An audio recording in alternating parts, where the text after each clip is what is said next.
Olá, jovem! Está começando mais um Falando de Parapente e hoje eu vou falar sobre como funciona um voo rebocado.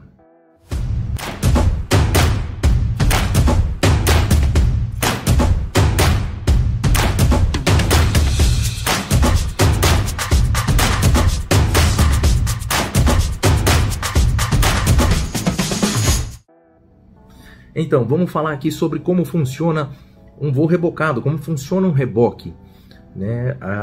O reboque, você já sabe, é uma das formas que a gente usa para decolar de parapente, onde a gente não tem montanha, onde a gente vai fazer um CIV na beirada de um lago, por exemplo, e está se popularizando cada vez mais o uso de reboques, muitas vezes para evitar realmente decolar da montanha, já que decolar da montanha tem alguns riscos. Mas vamos falar um pouquinho aqui sobre como funciona o reboque antes de entrar nesses prós e contras, porque muita gente tem dúvida, né? Onde que é presa a linha, onde que é presa a corda, como é que faz, como é que não faz. Existe um dispositivo que é feito pelas oficinas de parapente, pelos fabricantes, que chama release. Ele é uma tira, tá? De um material resistente que usa para fazer os tirantes. Ele é preso nos mosquetões e vai lá na frente em formato de Y, tá? Então são duas tiras presas nos mosquetões, desce, que formam uma só. E aí tem um pino ali onde você prende o laço da corda que vem de lá do reboque. Esse laço é colocado ali preso com um pino. A hora que você puxa o pino, puxa a alcinha ali ou a cordinha, esse pino solta, libera essa argola que libera você do reboque, você não fica mais preso, tá? A grosso modo, tem vídeo de CIV meu que eu mostro detalhadamente o release, mostro algumas rebocagens, então vai fuçando aí no canal que você vai achar conteúdo sobre isso também, tá? Mas o que eu queria dizer aqui? Que existem vários tipos de reboques, tá? Ou formas de se rebocar. Existem formas de se rebocar estacionário, né? Estacionada no caso, ou estacionário, onde o reboque fica parado, você estica a corda um tanto de distância ali, e aí ele vai puxar e vai subindo o parapente. A desvantagem disso é que chega num determinado ângulo aqui, que ele começa a puxar o parapente para baixo, ao invés de puxar o parapente para cima. Então o reboque estacionário tem essa dificuldade, tá? Mas é uma forma. Além do que, o reboque estacionário, você tem esse inconveniente de ir lá buscar a corda, esticar a corda, para daí você fazer o reboque. Você tem o reboque móvel, que pode ser usado tanto em lancha quanto em carro. Moto, depende, porque geralmente os equipamentos são grandes.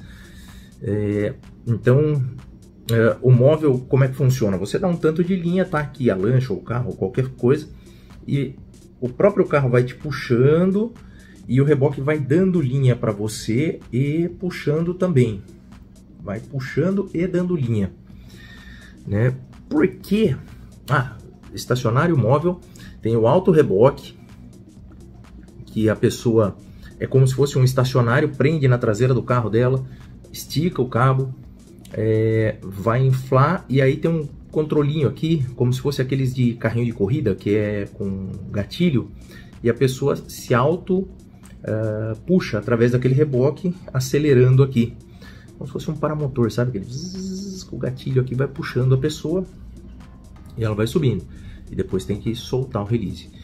E pode ser feito sobre a água, sobre a terra, esses vários tipos. Mas por que eu ia explicar com relação ao reboque móvel, né? Aquela questão de por que o reboque tem que dar linha.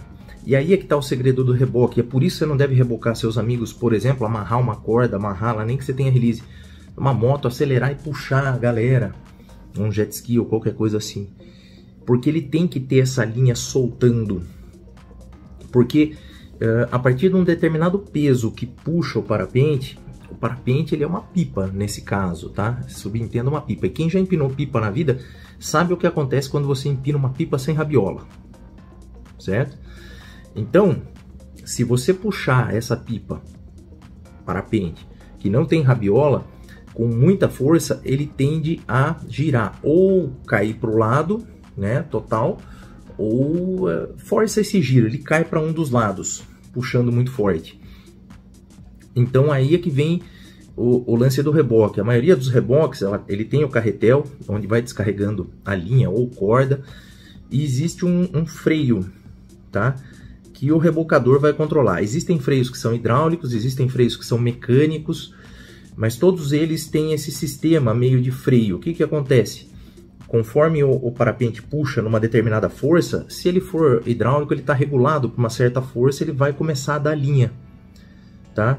Se for mecânico, o próprio operador vai estar olhando pro parapente. O parapente começou a querer sair de coisa, ele vai aliviando aquela tensão, soltando linha, tá?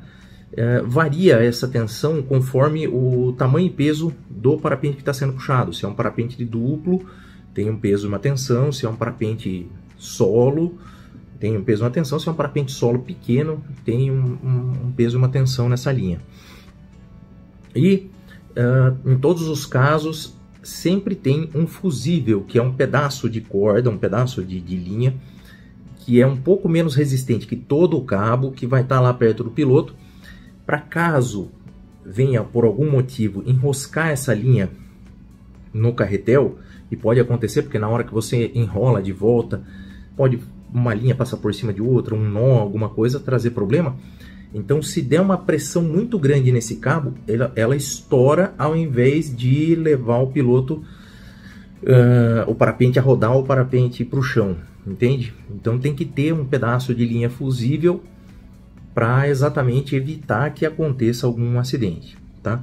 Tem reboques que vão ter uma guilhotina, que é um mecanismo que vai cortar essa linha, esse cabo, essa corda, a hora que tiver algum problema. Aconteceu algum problema, o cara aqui embaixo, o operador, tem uma guilhotina que ele dispara, corta essa linha, libera o piloto, tá? Porque você imagina, se o piloto por algum motivo não desconecta ou tem problema na desconexão, ele vai ficar preso no carro, preso na lancha, né? Então ele vai ficar voando preso ali, então ele tem que se soltar de alguma forma, cortando ali.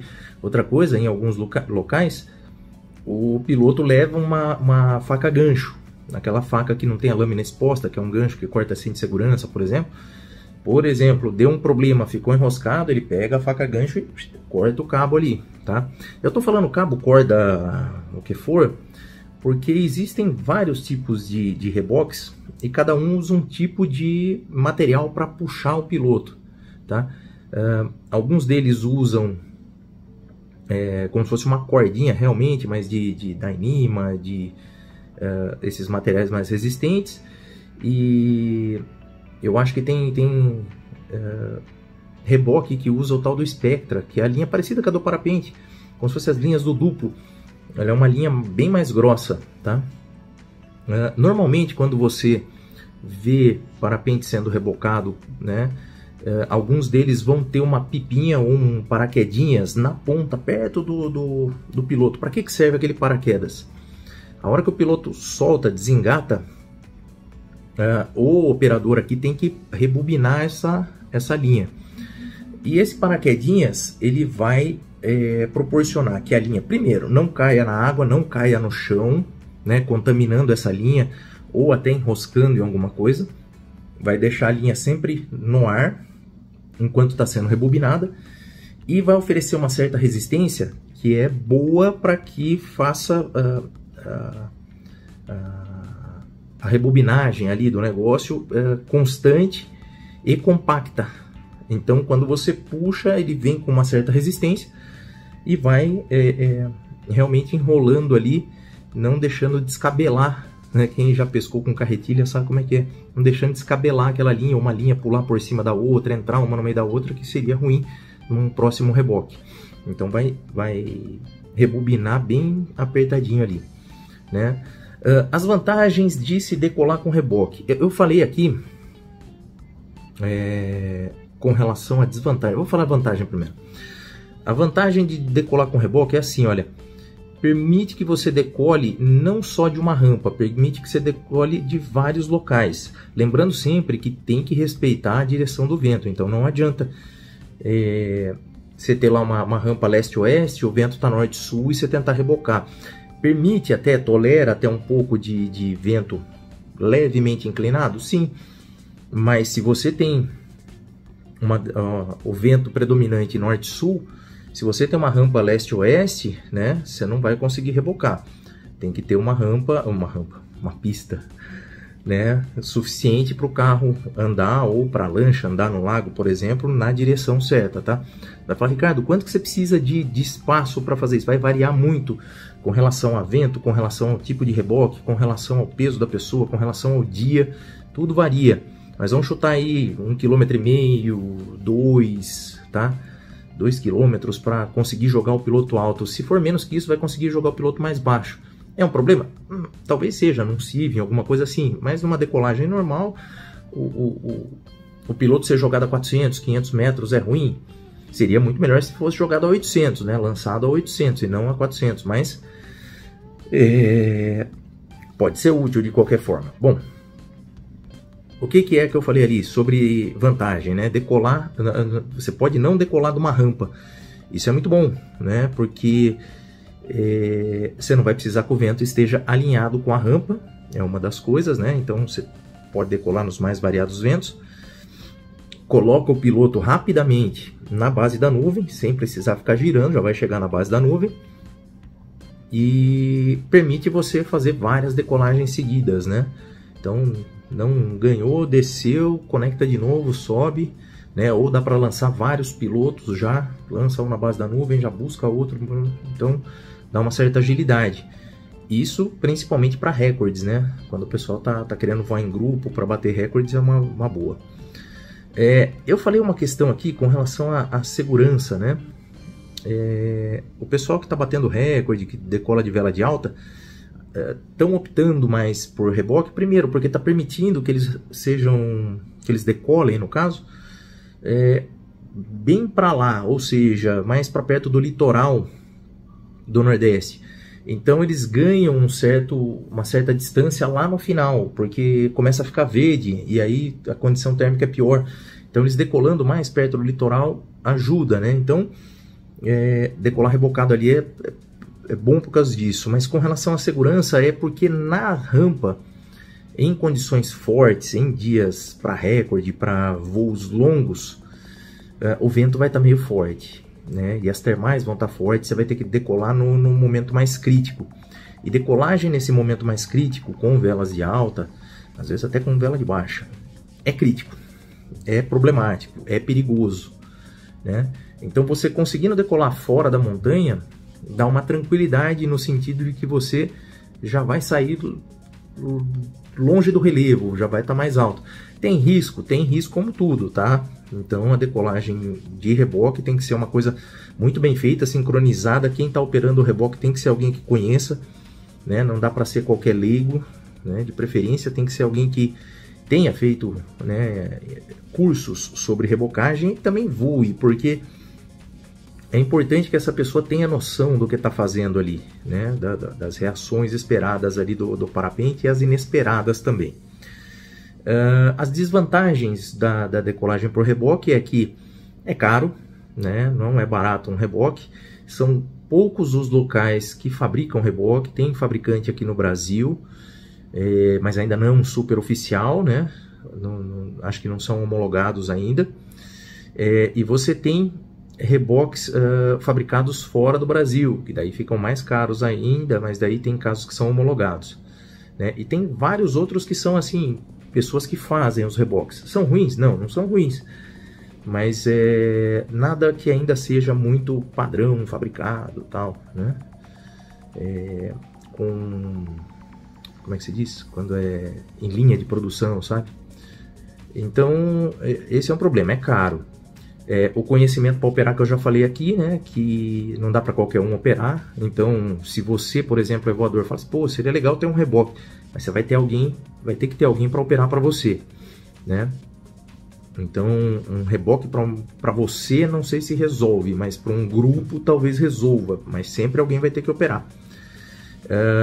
E o custo de manutenção, porque no final das contas ali tem que sempre dar uma manutenção nele, tem que sempre estar em ordem aquele equipamento, a cordinha, né, o fio que vai puxar tem que estar também em ordem, não deve ser barato, né? Nós estamos falando aí de 1000 metros, por exemplo, de uma linha muito específica e cara, então tem que tomar o maior cuidado com isso aí, tá? E eu acho assim, você vai perguntar para mim, o que você acha do voo com reboque? Eu acho bacana, não é um bicho de 7 cabeças, e o Brasil é muito grande, e eu acho que ainda tem muito a crescer o voo com reboque, porque você consegue, por exemplo, treinar alunos sem precisar ter uma decolagem da montanha, você consegue aproveitar locais onde não tem rampa, não tem relevo, né, para fazer voos. Você consegue bater recordes, né, recordes pessoais, ou levar grupos para voar em locais que são planos, como acontece na Flórida, por exemplo, lá no Neverland, que é plano para chuchu e a galera tá fazendo altos voos lá e todas as decolagens são rebocadas. Então, aqui no Brasil a gente tem vários locais que poderia o parapente estar bombando, mas infelizmente não tá porque não tem decolagem rebocada e essa cultura do reboque ainda não vingou. Mas há de vingar, há de acontecer. A gente tem também muita rampa para explorar, né? Vários locais aí que ainda podem ser descobertos. Mas é isso, ó, é uma pincelada no que é reboque, tá bom? Se tiver alguma dúvida com relação a isso, coloca aqui embaixo. Eu vou ver se um dia eu trago numa live alguém que manja de reboque pra gente bater papo sobre reboque e tirar várias dúvidas, porque também eu continuo tendo dúvidas, mas isso que eu trouxe aqui é bem o resumão do que é o reboque, tá? E como funciona e tudo mais. Eu espero que tenha tirado alguma dúvida sua. Se você quiser acrescentar alguma coisa, coloca aqui embaixo também, tá bom? Se inscreve no canal, deixa um joinha, compartilha esse vídeo se você gostou, me segue no Insta e a página Falando de Parapente. Também entra na loja do canal para ver as novidades. Tem camiseta com estampa relacionada a voo livre, tá bom? Comprando na loja, você ajuda o canal. Fechou? Eu vou ficando por aqui, mas eu volto depois, falando de parapente. Valeu!